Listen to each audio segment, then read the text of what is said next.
Exodus chapter 16.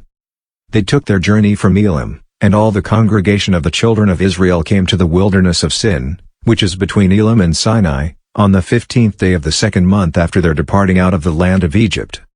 The whole congregation of the children of Israel murmured against Moses and against Aaron in the wilderness.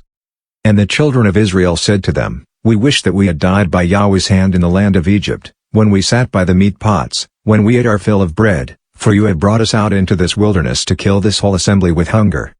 Then Yahweh said to Moses, "Behold, I will rain bread from the sky for you, and the people shall go out and gather a day's portion every day, that I may test them, whether they will walk in my law or not.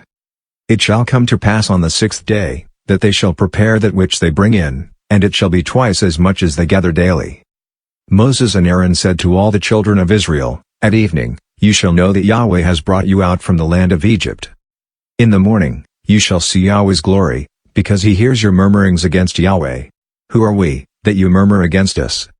Moses said, "Now Yahweh will give you meat to eat in the evening, and in the morning bread to satisfy you, because Yahweh hears your murmurings which you murmur against him. And who are we? Your murmurings are not against us, but against Yahweh." Moses said to Aaron, "Tell all the congregation of the children of Israel, come close to Yahweh, for he has heard your murmurings." As Aaron spoke to the whole congregation of the children of Israel, they looked toward the wilderness, and behold, Yahweh's glory appeared in the cloud. Yahweh spoke to Moses, saying, "I have heard the murmurings of the children of Israel. Speak to them, saying, At evening you shall eat meat, and in the morning you shall be filled with bread. Then you will know that I am Yahweh your God." In the evening, quail came up and covered the camp, and in the morning the dew lay around the camp. When the dew that lay had gone, behold, on the surface of the wilderness was a small round thing, small as the frost on the ground. When the children of Israel saw it, they said to one another, "What is it?" For they didn't know what it was. Moses said to them, "It is the bread which Yahweh has given you to eat. This is the thing which Yahweh has commanded, gather of it everyone according to his eating, an omer a head, according to the number of your persons, you shall take it, every man for those who are in his tent." The children of Israel did so, and some gathered more, some less. When they measured it with an omer, he who gathered much had nothing over, and he who gathered little had no lack. They each gathered according to his eating. Moses said to them, "Let no one leave of it until the morning." Notwithstanding they didn't listen to Moses, but some of them left of it until the morning, so it bred worms and became foul, and Moses was angry with them. They gathered it morning by morning, everyone according to his eating. When the sun grew hot, it melted. On the 6th day, they gathered twice as much bread, 2 omers for each one, and all the rulers of the congregation came and told Moses. He said to them, "This is that which Yahweh has spoken, tomorrow is a solemn rest, a holy Sabbath to Yahweh. Bake that which you want to bake, and boil that which you want to boil, and all that remains over lay up for yourselves to be kept until the morning." They laid it up until the morning, as Moses ordered, and it didn't become foul, and there were no worms in it.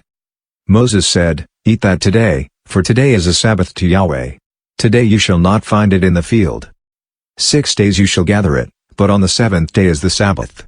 In it there shall be none." On the 7th day, some of the people went out to gather, and they found none. Yahweh said to Moses, "How long do you refuse to keep my commandments and my laws? Behold, because Yahweh has given you the Sabbath, therefore he gives you on the 6th day the bread of 2 days. Everyone stay in his place. Let no one go out of his place on the 7th day." So the people rested on the 7th day. The house of Israel called its name manna, and it was like coriander seed, white, and its taste was like wafers with honey. Moses said, "This is the thing which Yahweh has commanded, let an omer full of it be kept throughout your generations, that they may see the bread with which I fed you in the wilderness, when I brought you out of the land of Egypt." Moses said to Aaron, "Take a pot, and put an omer full of manna in it, and lay it up before Yahweh, to be kept throughout your generations." As Yahweh commanded Moses, so Aaron laid it up before the testimony, to be kept. The children of Israel ate the manna 40 years, until they came to an inhabited land. They ate the manna until they came to the borders of the land of Canaan. Now an omer is 1/10 of an ephah,